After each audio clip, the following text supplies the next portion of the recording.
Ladies and gentlemen, welcome to the Project Egg Show. Today, we have the honor of speaking with Brandon Voss. Now, I read the book Never Split the Difference, and that was easily one of the most impactful pieces of literature that I've ever picked up, and instrumental resources in the way that I negotiate, the way that I communicate with other people, is incredible. So I actually reached out. Chris is the son of the author, and is also the director of operations for the entire organization. So, Brandon, I'm so incredibly honored that you would come on to the show, and I really do appreciate your time. Yeah, man. Well, I'm happy to be here. I'm glad you wanted me to be a part of this, and I'm a lucky guy. Being a son of Chris is a cool thing. Sweet. So let's jump right in. What is your story? Well, it kind of depends on where you want me to start, but I'll come at it like this. So, entrepreneurial spirit is in the background of our family in a lot of ways, and my father's dad, my grandfather, was an entrepreneur in the Midwest. In the town that he actually grew up in Mount Pleasant. He's an Iowa guy, and he always had aspirations of running his own business when he got out of the bureau. In my teenage years, when I was visiting my father in D.C. and before I moved in summertime, I had a really good job washing and waxing boats in D.C. Had a little business for myself. Had a crew, and we had way more money than we should have had at 15, 16, 17 years old, working down there in the DC area. So, um, an entrepreneurial spirit, want to make your own path and bring some value to people. And it's kind of cool. And having a sales background myself and having training in that area, I think has been a big part of how I've been able to contribute. And so it's been a fun ride, man. And here we are. Now we got a business. It's started working for him in 2010 full time. Before that, I was in retail sales with Macy's, and did business to business sales with Verizon. And so we're in a good place. When the book has come out, Tall's a fantastic writer. Before we had Tall, we actually tried to write with several other people, and things just didn't work out, and being able to work with Tall kind of fell out of the sky in a lot of ways, between the book agent and publisher being able to pull things together, and so um, here we are. We got a good team.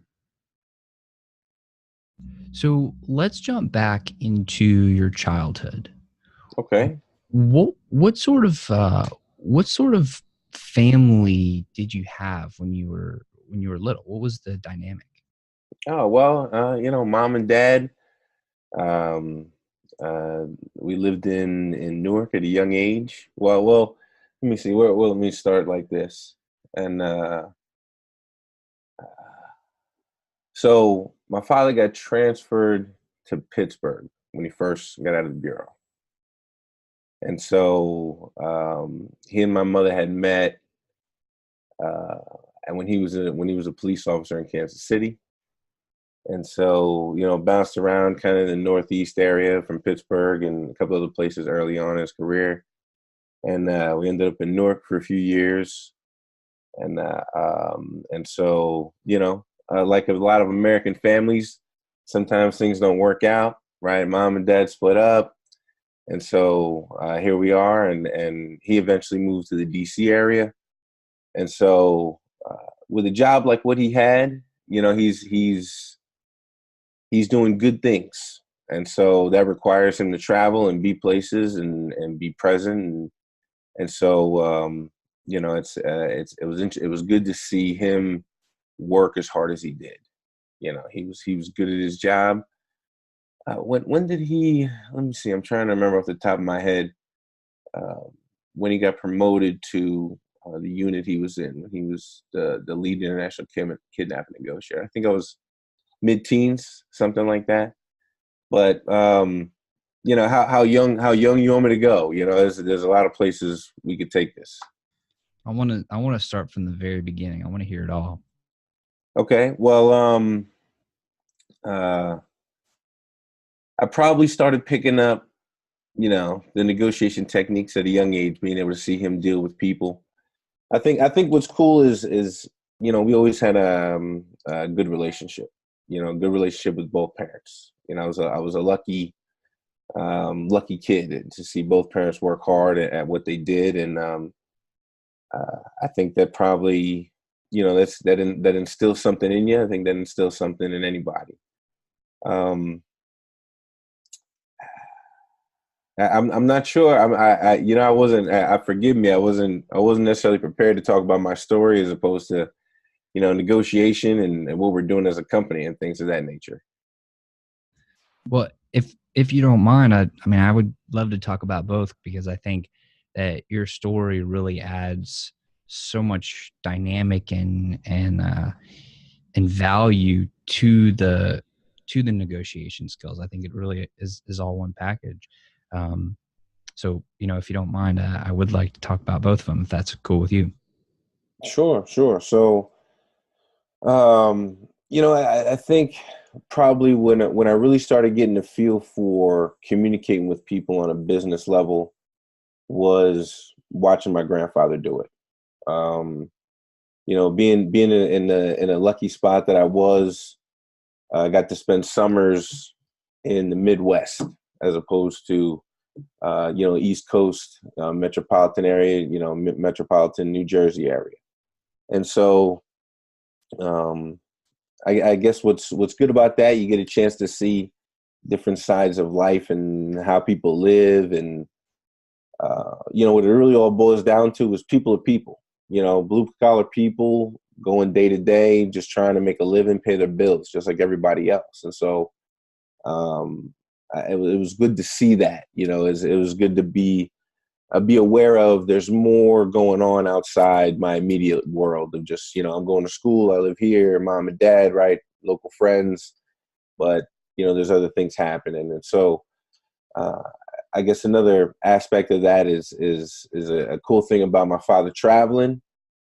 Got to go international, travel internationally at a young age. I think I was probably how old are you in sixth grade? What, 11, something like that? Yeah, roughly. Yeah, so I got to go to Paris for the first time at that age because he was in Europe on business, and he's got vacation just like everybody else, right? So he put in a week of vacation after he was finished, and I got to fly out there, and we drove around the south of France, rented a car, got to see castles and stuff. Like that's crazy at that age to be able to do something like that. But really, going to visit my grandparents. I started working. Let me see, what's the best way to come at that. First time I flew out there alone to see my grandparents. Let me see. I was about 6, but a larger 6-year-old. So I think minimum age was 8 to fly alone. We told them I was 8. I get to fly out there.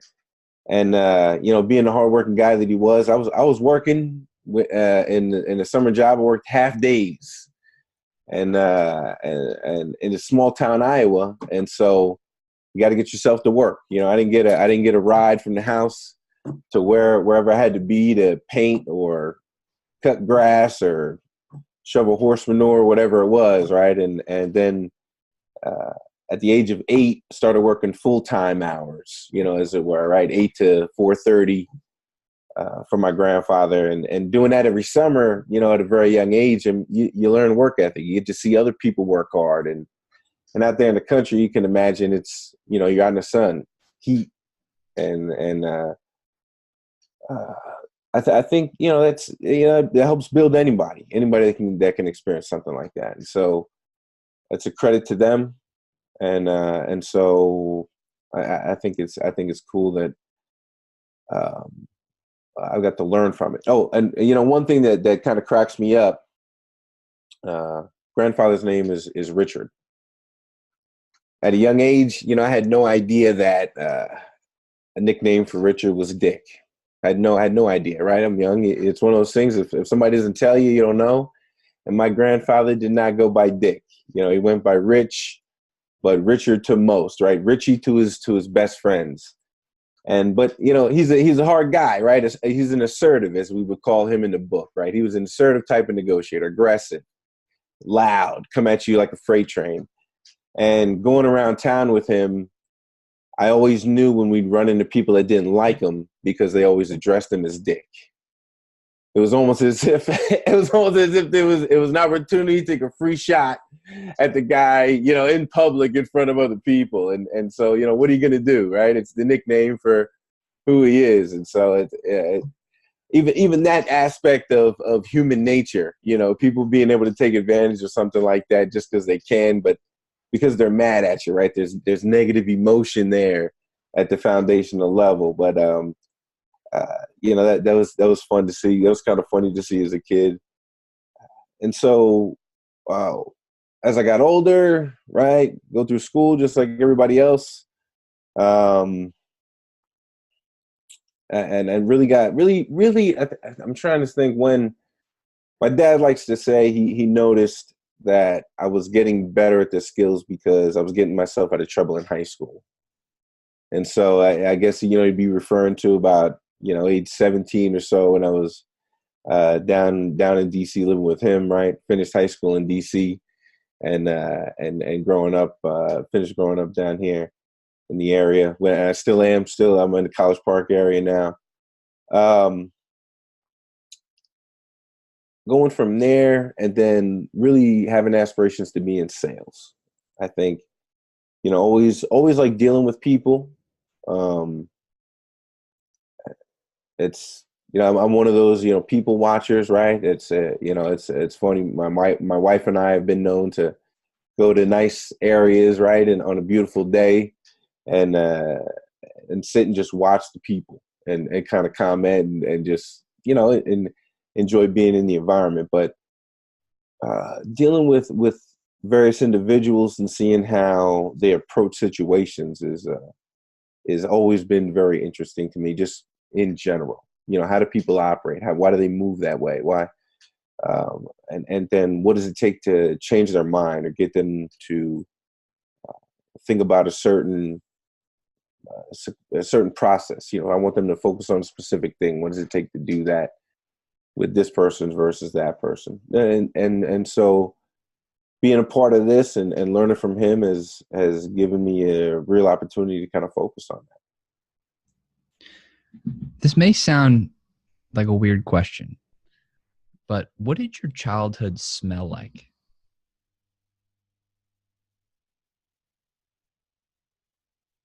I don't have a very good sense of smell. I don't know. I can tell you what it smells like when football season's coming, but that's about it.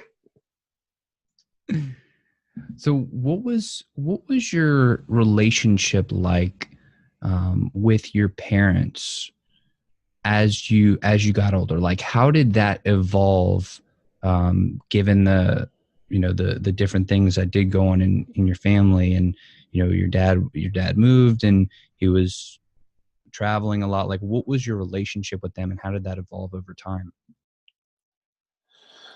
Um, I guess I don't know. Probably not that different than your average, right? Not. Mom, I guess, handled the day to day. She's who I was with most often. But both my parents worked. And being an only child, it teaches some independence. You look after yourself a lot if your parents are at work, and there's things that got to get home, got to do this, got to do that, got to get to school in the morning, stuff like that. So I guess it's not that different than a lot of people. But always had a roof over my head. Always, had food in the fridge. Um, I'm not sure how to say how I never really thought about how the relationship developed before. I guess it's an interesting question. something that you probably take for granted, right? With your parents. Um, yeah, I guess, as I've gotten older, I think like a lot of kids, right? Like when you're younger, you're smarter than your parents and they don't know jack, and you get older and it's like, maybe that's why they told me that, or maybe that's why that happened, or I got in trouble for that time, or I guess I'm experiencing that in a lot of ways too. Yeah,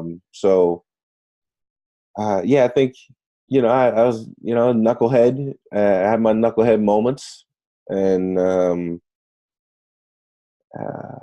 yeah, I'm not sure which way to go with that either, as far as a relationship development. Father and I have always been close. Mother and I have always been close. I think for my father, it's kind of interesting, and kind of, another privileged thing for me, the classified things he couldn't talk about, in normal conversation, he could talk about with his son, and that's a cool thing. That's probably something, in a lot of ways, I guess we bonded over. Um, he always tried to make it to my football games. That's a cool thing.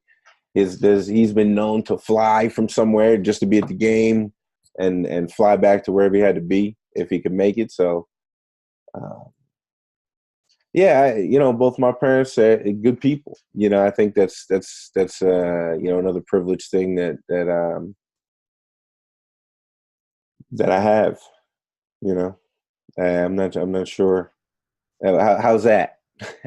That's awesome. That's awesome, man. As you were getting older, moving from grade school to high school, and then I believe you said you finished high school in DC. How did your identity change as you got older, as you progressed through school? Yeah, another tough question, I guess. Yeah, you got all the tough ones. It sounds like you wanted to take this to a whole like biography level. Pretty much. Is it wrong of me to assume this is what you do with all of your guests? You're absolutely correct. I mean, Very I good. true and I ask because I'm truly interested. I actually genuinely care and want to know. Okay. Um, Ben, I gotta tell you, I wish you would have given me more warning here, man. Okay. So I mean, so is this something that you really don't feel as comfortable talking about, or you prefer not to talk about, this kind of stuff? Yeah, just other than yeah, yeah, basically, yeah, I'm not sure if I want to. I feel like I've talked about plenty. We should move on to something else. Okay. So as you were progressing in your professional life, Yeah. um, what were some of the key milestones that were like pivotal moments in your career? This is probably going to sound very, very simplistic, very and goofy in a lot of ways. The working selling men's shoes when I first started working at Macy's, like very beginning, was that was an invaluable experience. Working within you're a small sales team, right? When you're on the floor, and there's a commission aspect involved in your payment. So, add that extra motivation, just like a lot of sales positions, right? And so, working, number one, working harder at that than I expected. Just, hours. You don't think about working like a Black Friday and you got to be up at 4 a.m. so that, you can help, start setting up at 4:30 in the morning. You don't think about that, and those little, at the beginning, those little things. So, um, but being in a place that historically is um,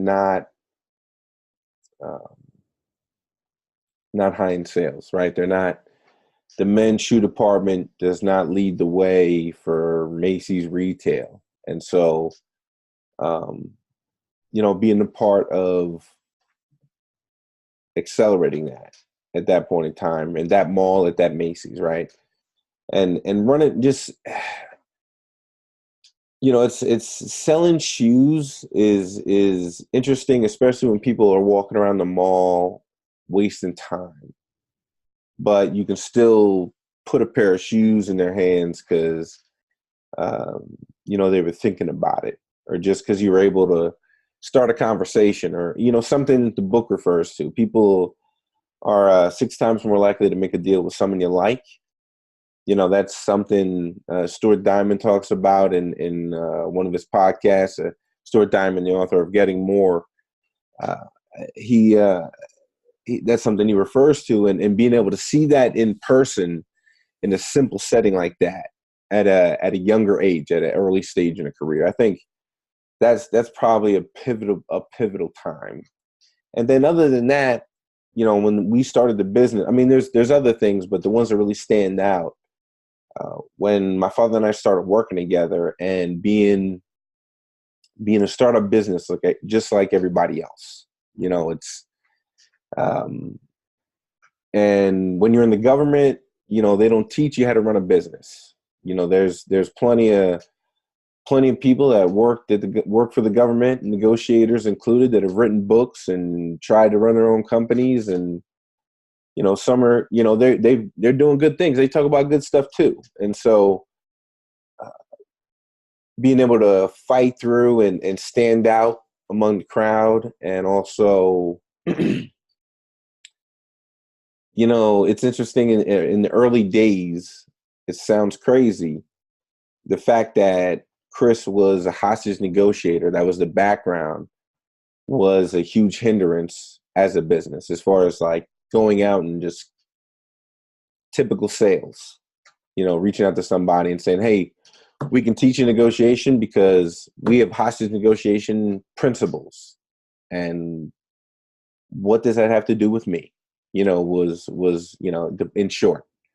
And so being able to fight through that and be a part of it, and you got to pay bills when you're starting a business. You got to pay bills. You got to book clients. That emotional feeling of we have to get this deal is much higher in those moments. And so being able to experience that and do that as a team, that's a cool thing. And so that's probably two things that really stand out overall. As you're working with clients and seeing a lot of different people in a lot of different phases of their business, what are some of the biggest obstacles that you help people overcome that shows them the biggest result?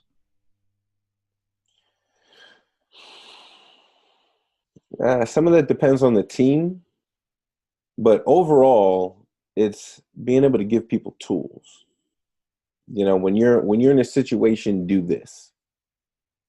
When you feel like you have nothing to say, actually, there's one thing you can do.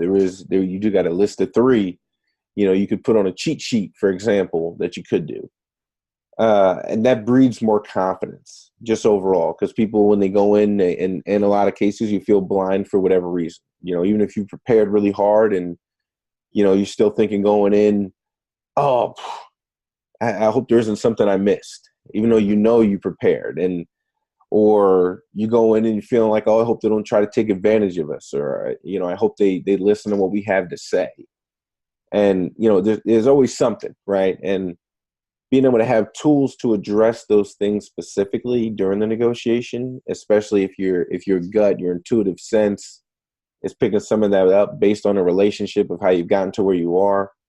And that's probably the biggest one. Just people have more confidence when they push themselves through the awkward feeling of using a mirror for the first time, or trying to figure out what to label, or coming up with their first summary, or writing out their first accusations on it, whatever it is. When they push themselves through that, and how much more cognitively flexible they feel like they can be during any communication process.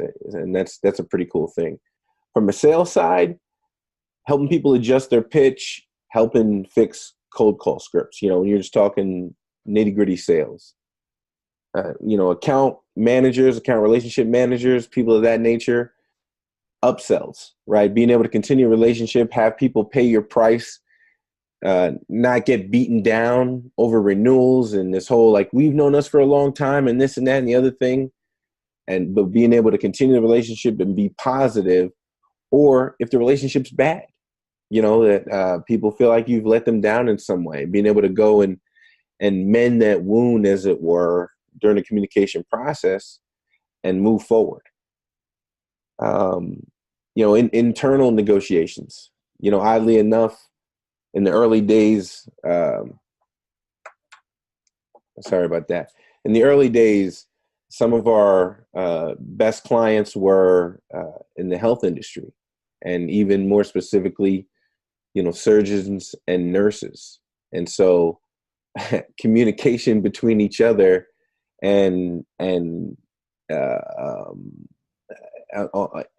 ER, from the ER all the way up to how do you communicate with a surgeon that wants to move to another area because they want to get paid more, at a management level. And so, we've been able to help and deal in a lot of different industries. So addressing problems and really getting to hear it from the horse's mouth, as it were, because we're dealing directly with the teams on the front lines in a lot of cases, has also been a lot of fun. So let's say, for example, you were going to work with podcasters like me, for example. Okay. What would be some of the things that you would suggest to take, like how would you apply the principles specifically to podcasting? Okay. Well, let's talk about our example, right? No, so if you would have sent me like an accusations audit, or we spoke by phone, and you did an accusations audit on me, something along the lines of like, hey man, you're probably not going to like this idea at all. I'm going to want to start from your childhood and build from there, and I'm going to want to learn about how you became who you are, and your character building, and however you'd want to phrase it. But essentially, if you've done an accusations audit and a how question along the lines of how bad would that be, how much would that throw you off base during a podcast or something like that, right? That would have been a good negotiation tactic, and it would have at least started the conversation, right? And you wouldn't have caught me off guard, right? That's really the only thing. I was prepared to talk about some skills here, and I apologize for not being ready, not being more prepared. But that's one thing, and another thing is like marketing, right? Like we deal with this with our own marketing, wanting to have a similar voice. And so something that came up recently, we wrote an article in our newsletter about cold call scripts, and I saw some of the marketing phrases that were going to go out, some of the tweets that were going to go out on Twitter, different things of that nature, and they were all yes-oriented questions. I actually don't remember what it was off the top of my head, but basically like, are you still looking to improve your cold calling script? Right? That's a yes-oriented question. And so wanting to change little things like that to no-oriented questions. Want that to speak through our marketing efforts as well. We talk about no-oriented questions for these reasons, and we use them as well. We use them when we talk to people, when we're communicating, and we use it in our marketing as well. So that's something else that comes to mind. So it's interesting thinking about like if, and I'm jumping back to the first thing you were saying, because I think that's most relevant. Like let's say I would have sent you out that I guess packet or group of questions or just some more information. from my perspective, I love to have it be organic and to not, to not talk too much or try to pre-frame it or pre-box where the conversation is going to go. Like I want it to be natural and like, something that it feels like a real conversation, because for everybody that's listening, it's like that's an experience. That is something that's amazing. It's not just a canned response that you go and hear on every other podcast. It's like, it's something unique, something that's different. So how would you suggest getting that uniqueness, that organic feel, not just some canned bullshit versus, not taking it too far to where the other person isn't comfortable and, doesn't want to engage at that level? All right. Okay. Very good. No, no. Yeah, that makes sense. Yeah, I can appreciate that. I can definitely appreciate that. Want it to be natural. I guess it was more so the topic that I wasn't ready for. Uh, and that said, I mean, I'm glad we got a chance to talk it through, right? Good. Um, yeah, I'd be happy to get back into it, man. I mean, if you got some more, I don't want to say personal questions, but I'll keep it, rated PG if I can. How about that? Yeah. And, I actually think this has probably been one of the most interesting episodes that I've ever filmed, because we're kind of jumping around doing different things, but I love it. I think this is exciting. So thank you for doing this, man. This is cool. Yeah, no, Um, this is yeah, no problem. so when you started to uh, work with your dad, right? Yeah. How did that how did that work? And I'm really interested in understanding that the boundary between like coworkers or Yeah. maybe, you know, like partners, but also father and son. Like how did that change the dynamic of the relationship, and how do y'all manage that? Yeah, you know what? That's a pretty interesting question. I think father and son has always come first, and anyone that's been in the family business will probably tell you that there really isn't a separation. You do your best, but at the end of the day, just it can't be. And you know what? It goes back to a human nature concept. It's just that's on an emotional level. You've been father son relationship. This is what it's been your whole lives, and now um, as I say, even if it's just breaking a habit, right? We're not just going to break it like that. And so, us having different opinions on how to do things early on was, there were arguments, flat out arguments. It's more than once with family members, and because they know what we do and they support us just like any other family. And they'll say, when you're negotiating with family, all that stuff goes right out the window.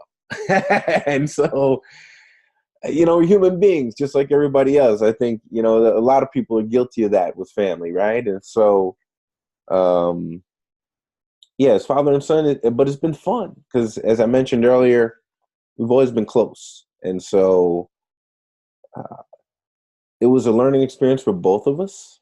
I think he got, blessing in disguise, and also attributed, very attributable to his hard work at Harvard, but to come back the following year and be a teacher there. And so, then having the ability to like, hey, I want my son to come see this. And so, and then, hey, this is a business I'm thinking about getting into. And so, this is what it looks like at a teaching level, and being able to experience that, get a real small taste of it. But, and then also when he started teaching, at Georgetown, and then, when he started teaching at USC, the last few years, he was an adjunct, as it were. I was a lot more involved.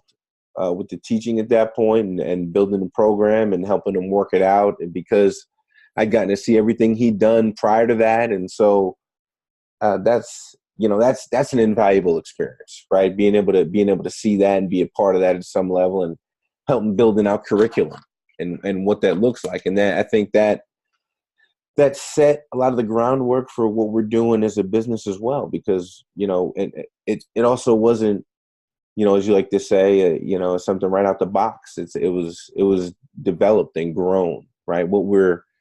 How we were teaching things in 2009 is, in a lot of ways, light years from the way we're approaching it now. And then along the way, being able to meet Tall and have him write the book, right? That's the content comes from Chris, us, right? At the same time, if you ask him, I feel like sometimes he gives me too much credit when he when he talks about how I was involved. I like the fact that he mentions it, but you don't gotta go through all the details and go overboard. But he's my dad, right? At this point, he's a proud dad, just like anybody else. But building something from scratch, and the government doesn't teach you how to be a business person, and being able to take business classes in college, and so putting our heads together, out the gate, it was, we don't even know what we're selling. We don't even know how to get the word out there. How do we do this? Where do we start? Who do we talk to? That's basically the position you're in. We know we don't want to. The one thing was, we know we don't want to borrow money. So limiting overhead has been something that he and I have both been focused on since the early days. But yeah, it's a lot of different touch points, a lot of different things that make up the whole, right? And then these days now we got 4-person instructor team. Derek Gaunt, who just came out with a book, Ego, Authority, Failure, which is doing well on Amazon. It's about leadership. And another team member, Isaac, who's a former crisis negotiator himself, and he and Derek actually got a chance to teach together as when they were both in law enforcement. They have the law enforcement background. And so getting exposed to people like that in various parts of my life and being able to learn from them. So yeah, it's a lot of different experiences added together, right? I think that's kind of how everybody makes it through life. So when you were first getting started until now, right? And now it seems like, it almost seems like the book went viral and that everybody's talking about it. And it has helped so many people. The reason that I got interested in reading it was because a friend of mine said, Ben, dude, you got to read this book. It's amazing. And then about a week later, a different person said the same exact thing, and 2 different people saying the same thing about one book. I'm like, all right, of course I'm going to read that. Enough people say it might be true. Yeah, exactly. So, I know it seems like it's gone viral and that like the world is seriously taking notice. So from when it started until now, how have your values changed, right? How has your day-to-day life changed? Busier. I think that's probably the easiest way to think about it.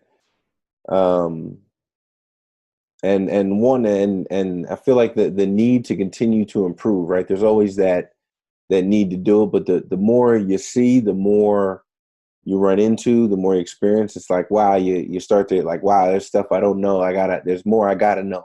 How do I be more like that? It's kind of mentality. And so I think that's been strong through and through in a lot of ways. I think just like a lot of people getting out of my own way, it's one of those things, right? No matter, it's human nature, right? There's certain people in the world going to have certain opinions, and people got opinions about father and sons working together. And the question I probably feel the most is, what's it like to be handed the keys to a kingdom, and And it's not like, well, it's first of all, that'd be awesome. That'd be fantastic. Wouldn't turn it down, but being short on the story of being there from the beginning, helping build a business, and what it's like when you really are fighting. Like, how do you get the name out, right? How do you fight that that hindrance that I mentioned earlier? Like that was a big one. That's probably the one that sticks out the most in my mind, because right, in a lot of ways it makes sense. Like, yeah, of course, like, right, yeah, crisis negotiators and pressured situations, and that's what we deal with in business, is pressure and yelling, and or tense deadlines, and all those things, and look, people in general looking at it, especially at the C-suite, of how does that help me? I'm in business negotiations. We're in a boardroom, right? We're not in the Middle East, right? Or all the fielding those different things, and so and seeing the flip, that's kind of that's the cool thing. That's obviously been momentum since the book has come out. That helps you when there's more people talking about it. Just like they refer to that as the platinum level of business development. Word of mouth. And so that marketing of word of mouth, because this person read it and they tried something and it actually helped them do this, because it sounds arrogant, but this shit works. And that's, and it's cool to help people use it more effectively, as it were, and be more effective. And so, yeah, that word of mouth, and being able to get it out in a book, and the Tall being able to put it together. There's again, that's an invaluable piece, and being smart enough, I guess, as a team to, like, it's not that we had bad writers, and that's before that we had solid people we were working with, dedicated people. They were coming to classes. We had writers that came to classes so they could see how we taught the material and how we interacted with the group, and hear Chris tell stories over and over again to different groups because it related to certain concepts, and being able to map it all out so that we could write a book, and not having a book as a result of that. And so, yeah, Tall is a huge piece, and that word of mouth, you can't replace it. When, like, you guys have accomplished so much, it's hard looking from the outside in to really understand, like, how far up the mountain and how big that mountain is that you're climbing, right? Yeah. So maybe you could take just a few minutes to brag on yourself and your team, and, like, tell us, what have y'all really accomplished? I would say that there's still a long road ahead. The road doesn't seem as bumpy now as it did. Don't get me wrong. But yeah, we're doing great things. I mean, we're like, people are genuinely changing their businesses. There's a coaching client I work with. I wish I could say his name. He probably let me say it, but I haven't asked him ahead of time, so I can't. But we started working together when he was just a small startup tech guy, but very, very, go-getter, starting his own business, isn't going to work for nobody. He can take on corporate America, and he knows this software. He knows his stuff, right? But can't negotiate, very analytical guy, introverted, doesn't know how to communicate with people, as well as he'd like. Reads books, he's self-taught guy, works real hard. And working with someone like that, going through a year or so of sessions, and then him being able to take off in this business. And now, didn't actually work with him for several months. I think it was about 10 months or so after that, because he was just working so hard, cutting so many deals, working with so many people. And now he's working with, top Fortune 500. He's multi-million-dollar contracts. And he knows now, he's like, he needs a whole nother level of, he needs a refresher. He needs a whole nother level of experience. And and more tools, and we're going to get back together and start working. So to help that guy, go from that level personally, and working with another big time, well, not big time, but, someone who worked their way up in their company and was a manager of a small team. We had 3 months of sessions laid out. We met for half an hour every day, Wednesday, 8 a.m., no matter the time zone. And, if I was traveling or he was traveling, but he got promoted from manager to VP of the Northeast for this particular company over that time period. And, his negotiation over the promotion was a big part of what we coached on and how he communicated with his team. And so, being able to do that and work with people, because at the end of the day, they got to execute. We can talk about it, and they come to us and, hey, you guys changed my business, you changed my life. And the first thing I say is, you executed.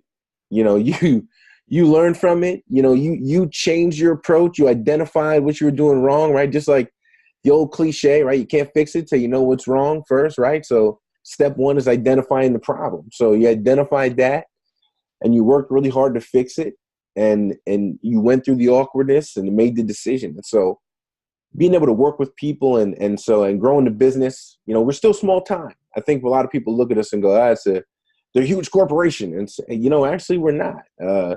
My wife is a director of marketing, and we met in college, Bryant University in Rhode Island. Our freshman year is where we met. I didn't finish school there, but she did, and she has a great marketing background. And one thing that both of us were lacking, my father and I, we can talk to people, right? We work hard. You can figure out how to build things with technology, but marketing is also its own beast as well. And so being able to bring her on was also a huge part of us being able to grow. Without a doubt, Maya Voss now, and she's been pretty big to our success as well, what she's been able to do. And then Isaac and Derek, as I mentioned before, and then Chris and myself. We have some subcontractors that we work with, former friends of his, and great people we've met along the way. And so, but the day to day, that's the core group. We have an office. Isaac and I are in the same area, and we got an office in office space in Tyson's Corner that we meet at. When I'm in, we usually get to each other on average about 3 times a week. But with travel and stuff, as many groups as we're working with these days. So it's a fun ride, and it's just how much more can we do? You start, I guess, aspirations are higher. When you reach, it's so hard to get to one level, especially early on as a business. And I think anybody who runs a startup will tell you this. And then, but when you really start to get to the next level and you really start to get to peek over and like, is that what it looks like over there? Can we get that far? Yeah, maybe. And so that's kind of a fun thing, and being able to experience that end to end is a cool thing. So you mentioned how when you first get started working with somebody, the step one is identifying the problem, right? Yeah. How do you actually do that? And I don't know if it'd be appropriate, but I would definitely volunteer as a guinea pig if you want to do a live example. All right, no, yeah, very good. I mean, it's a couple different approaches depending on who we're working with. I mean, for like an individual, right? If I was coaching and we set up a session. First of all, we got a chance to meet, 20 minutes, just a hello, how you doing kind of thing. And there'd be a couple of things I'd want to ask you during that, just to get a feel for, really get a feel for like, are you coachable? And is this actually going to work out? Are we going to spend a long time with you going, nah, that'll never work. I always ask people yes questions, and I can't ask them a no question. I can't. Now repeat the last 3 words as a minute. No. Getting a feel for what that would be. And in this case, I'd be intrigued. I think you'd probably be pretty coachable. You've already bought in, and which is one of the reasons we're talking today. So But if you're some rando, right, as it were, or just, somebody looking for some help, get a feel for that. Sounds like you got a lot you want to walk me through, and then you get various answers from people. I don't want to waste your time. That's always a good one. If one of those things is I'm trying to get a feel for what they want to talk about, and they immediately address they don't want to waste my time, that's a good thing. Those are people that, when you do an hour, usually we're working with clients. We want to help people. I don't mind going a minute or two over, right? It's no big deal. We got to finish what we're talking about. But, that's that person we're going to get to an hour and they're going to go, I've already soaked up enough of your day, and they're going to want to get off. That's somebody you're going to want to work with. It's also somebody that's, more than likely is going to be open to sort of criticism, which is a good thing. And when we're coaching, a lot of times we'll introduce, like, as a coach, it's going to be my job to tell you things that you're not going to want to hear sometimes. It's going to sound rough. There's going to be some criticisms on the way you're executing with in your communication, and getting a good feel for that, and that's going to kind of set the stage. Leading up to it, I'd want to get a feel for kind of what your situation is. Lay it out in some bullet points. Throw it. We'd either have a Google Doc or something in Dropbox, something we could share back and forth now and throughout the coaching process, and read that, right, a couple of days in advance, start to wrap my mind around what the situation is. Get on the phone. First thing we're going to probably talk about is accusations audits, right? Where that's probably out the gate. We're going to need to do a list of negatives and why. And the other thing is people are hesitant in coaching. I mean, it's hard to tell a coach everything when you're dealing, especially when you're dealing with a horrendous business situation.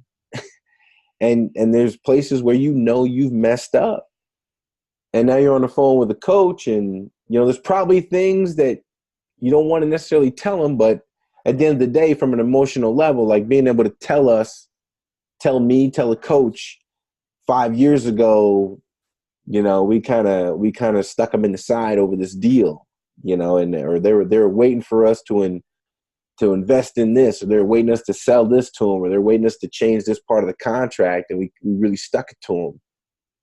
You don't necessarily want to tell the coach that, but being able to address that in an accusations audit is paramount. In a lot of ways, you're not going to get past, you're never going to get past that, especially in a long-term relationship, unless you can address that moment. And so, that's a tough thing, getting through some of those barriers. You find yourself, you got to negotiate. You're negotiating with the guy or girl that's paid for the time. They've come to the session with their own inhibitions, their own thoughts of how things should go. So it's interesting to deal with that. But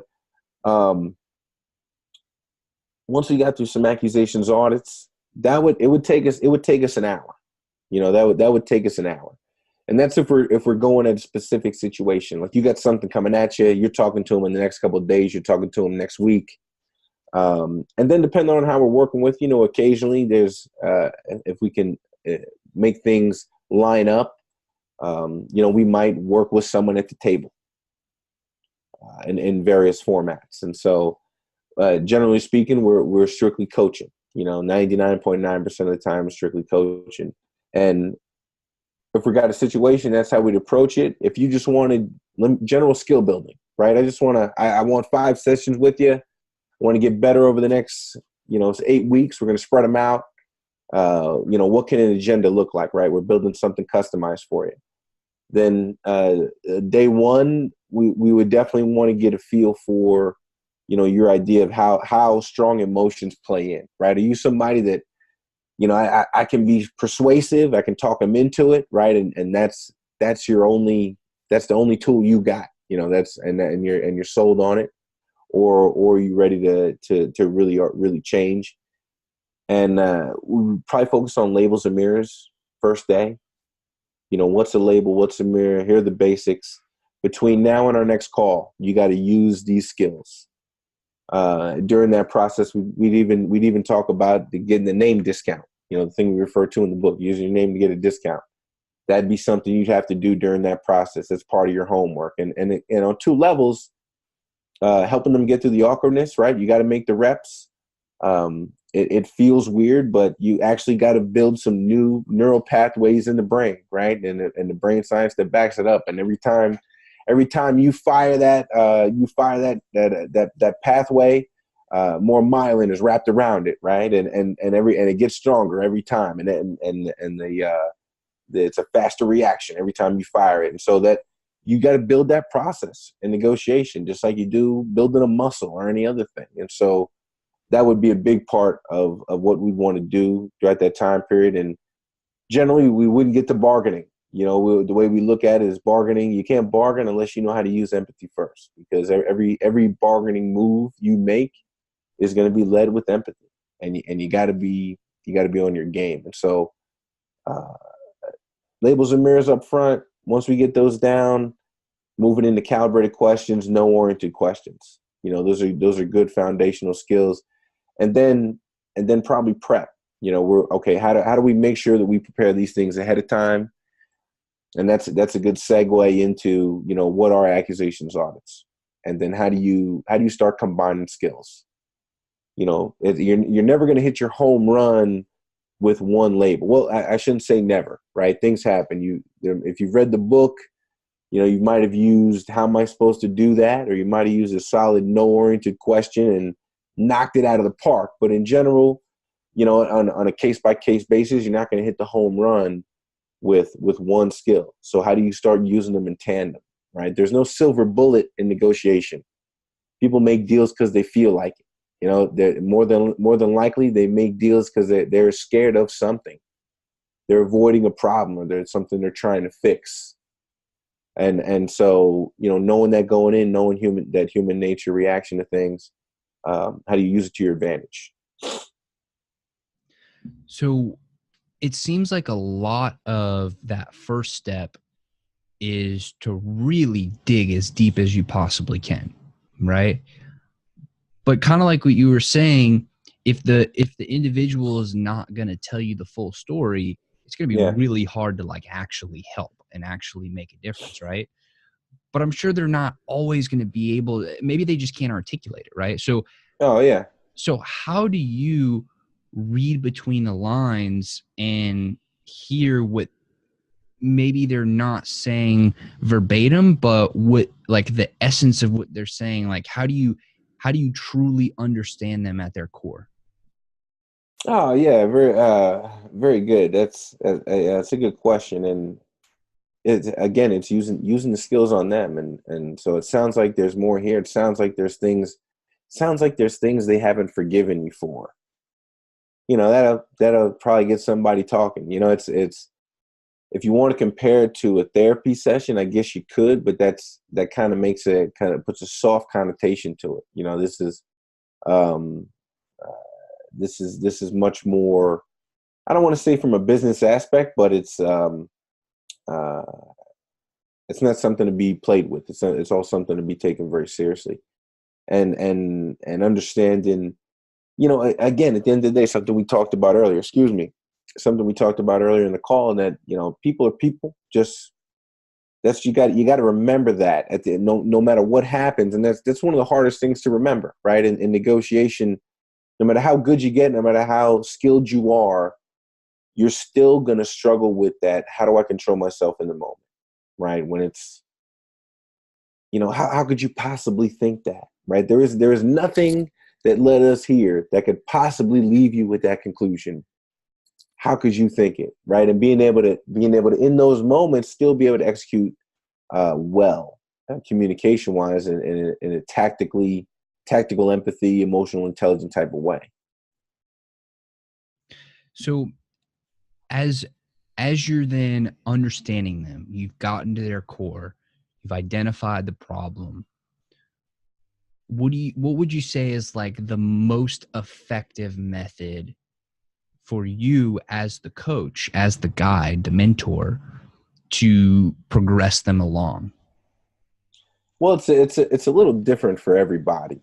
Um, one of the things that we'll do when we're coaching is having constant email communication, or even through text. Certain people that we've been working with them for a while, or we got good relationship, whatever the case may be. We're communicating through text, negotiation, consulting wise, as it were, and so everybody learns a little bit different. That's the other thing. It's what is it? Is it Einstein that's credited with judging a fish by how it climbs a tree, or that phrase, right? Everybody's heard that thing, and they'll always think it's stupid. And so, yeah, that's there's some merit to that. Not everybody learns the same way, and so some people really need to be drilled hard on going out there and just making the reps, which is always part of it.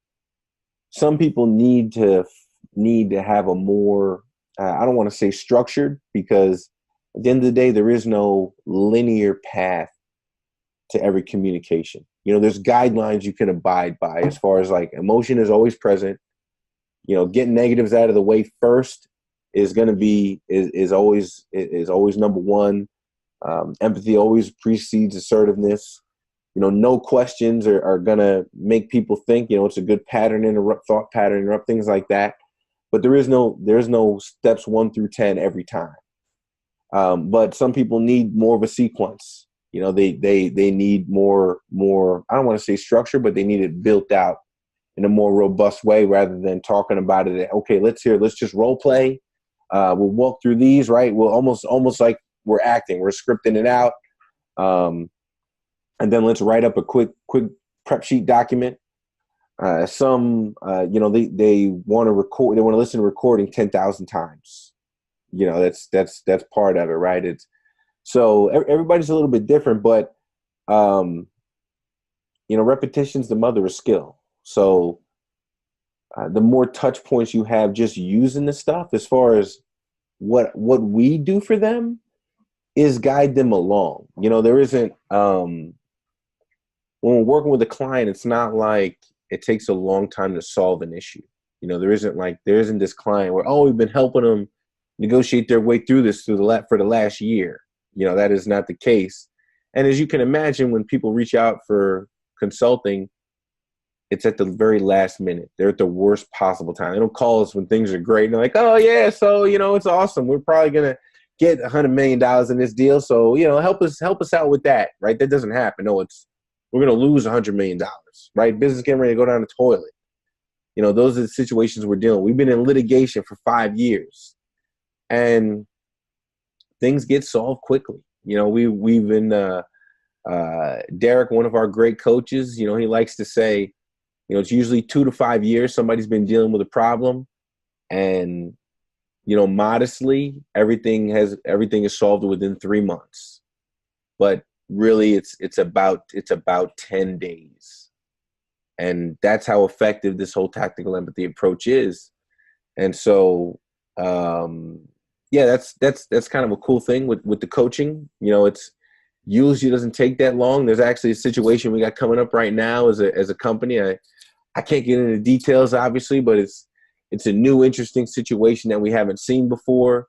But natural, business, want to cut each other's throat kind of elements are involved, and we're looking forward to seeing how it pans out. And I have my first phone call with this individual tomorrow afternoon, and so it's cool to see stuff like that, and especially at this level with the book, as you said, right? It's getting passed around.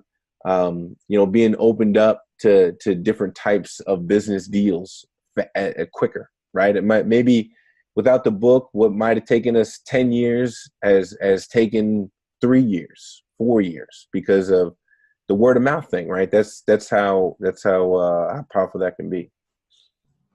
So when you're going in and you're the coach, it would seem as if you might have a slightly different style than one of your other team members, or your dad, or so on and so forth. What would you say is well, I mean, maybe I'm wrong there, by the way, so please correct me if I am, but what would you say is your gift, your superpower when it comes to deploying these negotiation principles? Yeah, I think yeah, that's everybody's a little bit different, right? Different flavor, as it were. Uh, what's good is the principles are all the same, obviously, and a lot of clients that we're working with these days as well have been to like our 1 day events. We had a 1 day event in Atlanta last week, and so they come to those. They get to see all of us there at once. It's one of the only times that all of our instructors are in the same place, and they get to kind of choose, right, if they want coaching.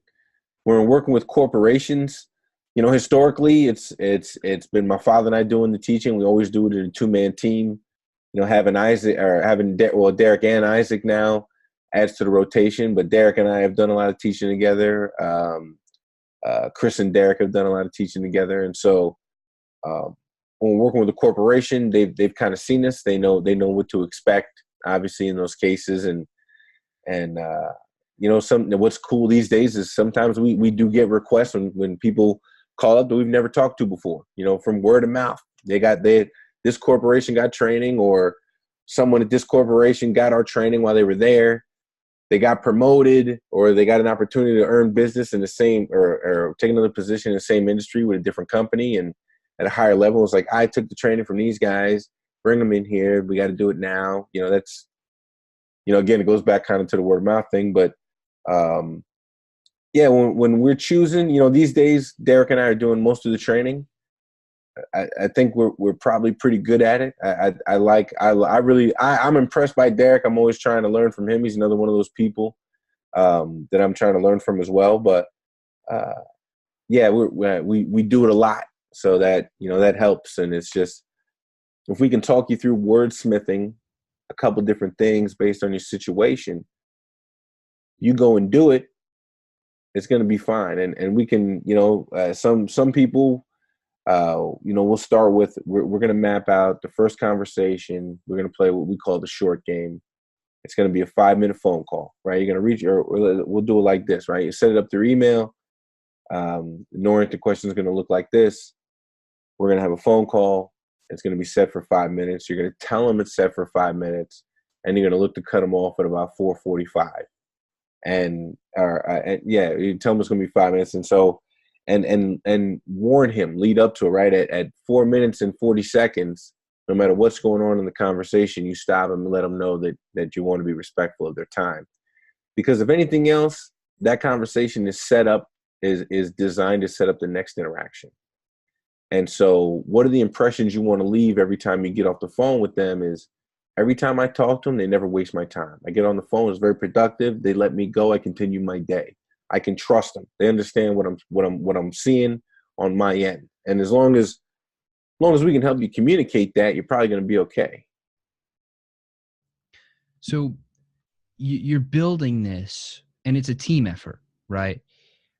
But you personally, what are your grand aspirations? Like, what are you trying to accomplish in your life? I mean, when I think of somebody like a Ben Franklin, or like a founding father of history, or mother, like, are you trying to create a legacy that will last forever and go on years and years and years? Like, how big do you personally want to take your own journey? I think that's a great question. I think, again, like a lot of people, I get so caught up in what's in front of me, what I'm dealing with, what we're trying to help build here, all those things. You almost don't even think about it. And from a business aspect, right? We got it. We got the 3-year plan, we got the 5-year plan, we got the 10-year plan, and definitely have thought about, really, as far as a name, right? Owning the word negotiation, and then, like, what does that mean? And if a conversation about negotiation comes up anywhere in the world, anywhere on the planet, and with things that we're doing with technology and what Elon Musk is talking about, right, anywhere in the universe at some point, comes up, the name Black Swan is, that's the company that revolutionized this, and they came out with this book, and it lays it all out, and well, not even this book, it's series of books. Derek's got his book out. My father's been pushing me to write a book for a little while, and it's kind of fun. One of those things, right? As father and son that business wise that you argue about that most people don't. They don't know, and it's cool to see Derek go through it because he worked himself off. He worked himself really hard on that, and didn't have a writer, right? He didn't have a co-writer. He wrote every word himself. We were blessed with Tall, and one of the things he said to me towards the end of getting done is, I see why you haven't wanted to write a book. And what makes you say that, right? And it's you got to pull yourself offline. Like I haven't been doing anything. I mean, he wrote it in 10 months. And the people that are writing books and working, there's people out there that have been writing books for 10, 15 years, right? And so, but being able to take the time to focus down, Derek did interviews, he did research, he wrote drafts and drafts and drafts, and help along the way too, right? Connected with good people and that understand how to put books together and things, but wrote it himself, and it takes time. If you're building a startup business and you're working 60, 70, 80 hours a week, you ain't writing a book. And so, and even like, again, that's what's great about working with Tall, because it's like, he made it easy, right? He's helping us put the words on paper. We're doing edits together, and he's helping us actually put the words on paper. And that's what he does. That's his profession. He's Never Eat Alone. Keith Ferrazzi was another book that he co-wrote on, which is another great book. One that Chris actually used to walk around with when we were looking for writers and say, like, this is what I want it to sound like, right?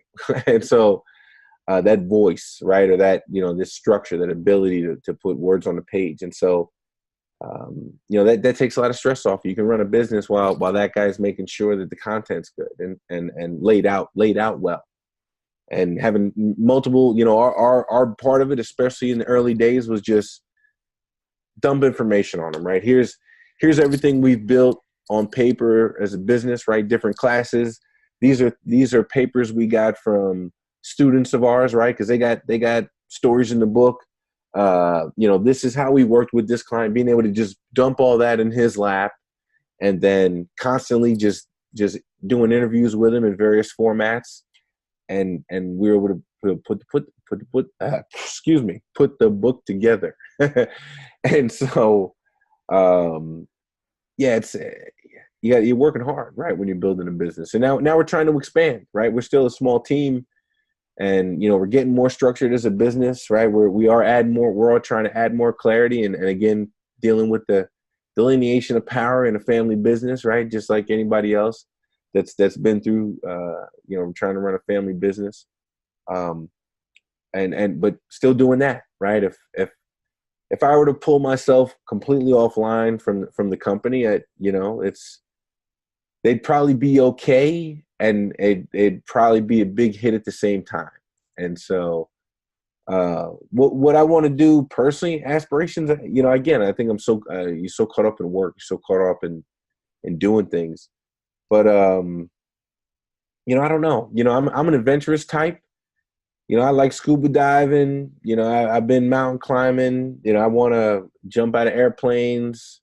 One of the biggest reasons I haven't jumped out of airplane is because I don't want to be strapped to the guy, right, when I jump out. And I'm not a small person either, right? I'm 6'3", just under 6'3", I'm 6'2" and some change. I'm 300 pounds, right? I imagine that most of the instructors are probably much smaller than that. So I got, I'm strapped to this person flying to the earth, and that's not how I want to do my first time jumping out of a plane. So, that's I don't know, something that, I like cool trips, seeing cool places.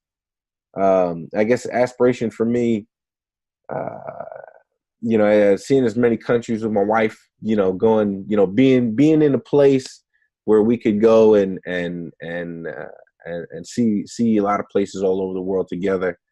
But probably, as Tony Robbins says, to quote him, learning to go from being a business operator to a business owner.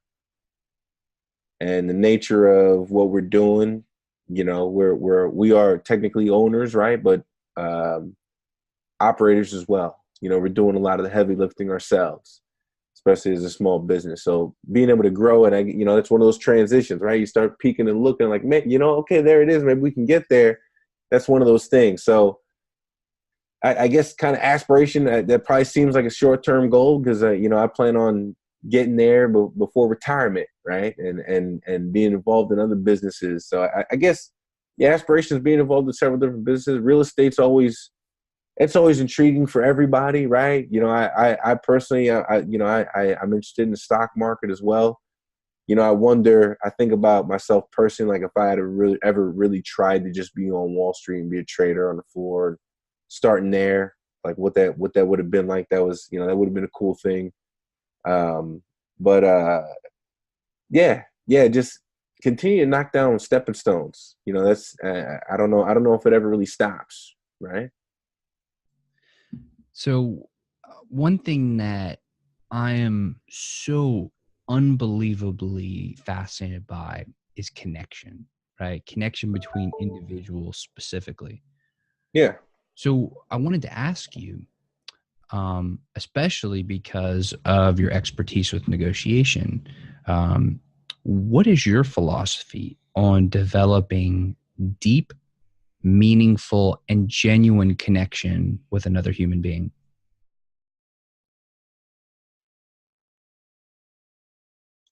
Well, I guess first things first, you got to want to. Um, I think that's probably, at the foundational level. I mean, you can only fake it so long, right? Even if it starts out well, eventually that's going to rear its ugly head, right? It's one of those things like time will tell the tale, as it were. But so I guess that's number one. Deep human connection, huh? That's almost like on a spiritual level type of question, right? When thinking about it like that. But I guess like you gotta be able to forgive people. I think, people are gonna screw up, and that's the other thing I think about, in negotiation, right? Understanding human nature. In general, people are angry. Might not be angry at you, but they're angry about something in everybody's life is screwed up in some kind of way. Whether or not it's a first world problem or not. They're mad, people are mad about something. If you take that general approach and being able to manage that anger every time, and then also knowing people are going to screw up, and that happens in business too. Problems are going to occur. It's also why you got to weave that into your negotiation process. You got to, if shit hits the fan, what is our plan?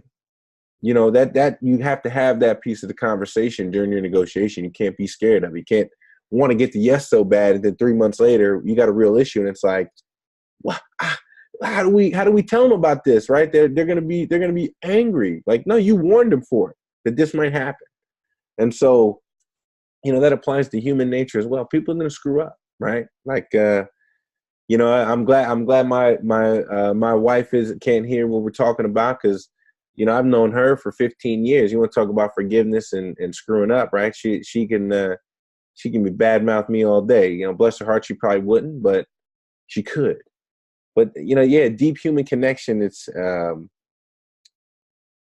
you got to want to, and then along with that, people are going to screw up, and I guess it sounds like a negotiation principle. It's hard for me to stay out of that realm, but understanding, right? Stephen Covey says it: seek first to understand, and at the end of the day, that's what builds trust. Why people that in your life that you have deep human connections with, because you feel like you understand each other. If there's anybody on this planet that understands me, or any group of people that understands me on a planet, it's them.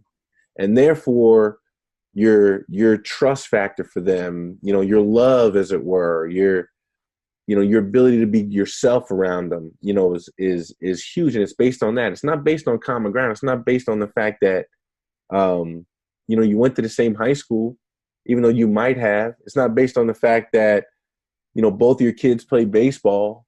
They might, but the real thing is that understanding. And so that same concept applies to communication, no matter who you're dealing with. That's why people who don't know each other's names and are smokers and they're all huddled together, or people at the bar, they feel understood in that environment. And so I think that's probably a big component of like a deep human connection with another person. When do you most feel understood? That's interesting. I guess it probably a while ago, maybe it was more on the football field, or being in the environment in the football, being in that locker room, being a part of a team, and it's interesting, like the relationships you develop in a football locker room. I think the only way I've heard it described, other people experience the same way, as in the military. The bond, because it ain't war, right? You're playing a game, but really fighting for one another, and like what it's you can be enemies all week, and then on game day, it's we're taking this on together. So I guess in that environment, with people that I understand, I'm blessed enough. Like I'm not one of those that has a lot of friends. If even social media is not something, I'm terrible at social media, and I look at it in a lot of ways as, sounds insulting, as a waste of time. I got other things I could do. I could send this tweet, or I could cut this $40,000 deal, right? With just based on the nature of the position I'm in right now. Or I could cut this tweet, then cut this deal, and have dinner with my wife. Right? I'm not gonna send a tweet. I'm not worried about what people think, I guess, in a lot of ways. But yeah, I guess within that circle, a small group of friends, a lot of people got one best friend, or a person that they love, right? And I got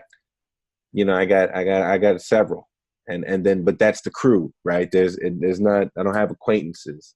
And so being with those people as well, I think, is probably when I feel most comfortable, as it were. What's your greatest theory? Greatest theory? Huh. Oh, okay. Well, here's an interesting one. This is like totally random, but weird tidbit about Brandon Voss, right? I love like nature stuff, and like I watch National Geographic, and like the guys living in Alaska, and Blue Planet on Netflix, right? I'm that type of thing. But my theory is we'd be better served as a human species, as a race, if we incorporated like the ocean. Like if we didn't focus so much on space, and we focused on the ocean, and like even whether it was underwater cities or whatever the case may be, right? Like I think I think we'd be better served, because what's weird is, even now, right? We know less about our ocean. This is our planet. We lived here for a long time. We just got technology to look into space, and we still know more about space than we know about our own ocean. And every couple of years, like a new species comes out the ocean. And what was it in like the mid 2000s? Like a new species of whale was discovered. It's like, it's a whale. It's a whale. It's huge, right? It's a species of whale. We just now know about this thing, and and then what we're doing to it. But like if we incorporated that, like in LA, right? In these different places that have factories that turn sewage into drinkable water, and border an ocean. I've never been able to add that up in my mind, right? So if we like, you got water right there, but you want me to shit in this bucket, and you can take the salt out of this water, run a couple chemicals through it, and we could drink that. But you want me to, you gonna take that bucket, and then we're gonna drink that. We're gonna drink this. It doesn't add up. So just as a species, I think we'd better served if we were looking at the ocean for answers, instead of what's on another planet, right? The planet was put here for us to survive and figure this thing out. And there's a lot of surface. Like if you just the surface of the ocean floor that is undiscovered, and we don't know nothing about, like, there's a lot there. So I know I rambled, but yeah, that's, an odd one, a curveball for you. That's awesome. And they're totally is so much about the ocean that we just have no idea even exists.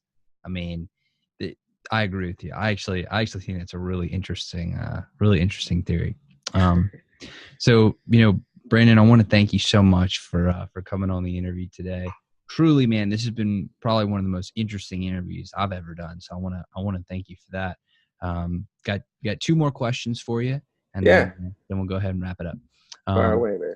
the first one is there anything about yourself that you think is an important part of who you are that we didn't talk about today? Like, in other words, what did I miss that you think is, what did I miss? Well, I mean, we're being real on here, right? We can speak up a little bit, I guess. Uh, Number one, mom had a big part in raising me, and I spent a lot more years, learning from her for various reasons, and not that dad wasn't a big part of it, but and also for those, because I know there's people out there that don't want to admit it, but they look at me and they go, he's probably adopted. I know that. I can read it on people's faces, and I've actually, for those that have had the big enough balls, have asked me flat out if I'm adopted, because me and my father look nothing alike. And like, no, he's natural dad. Mom's black, dad's white. They met in the I guess late '70s, Kansas City, Missouri era. And so but that's a cool thing. That's all part of who I am, and getting to see different aspects of life all the way around. So maybe that's a piece. That's what readily comes to the brain.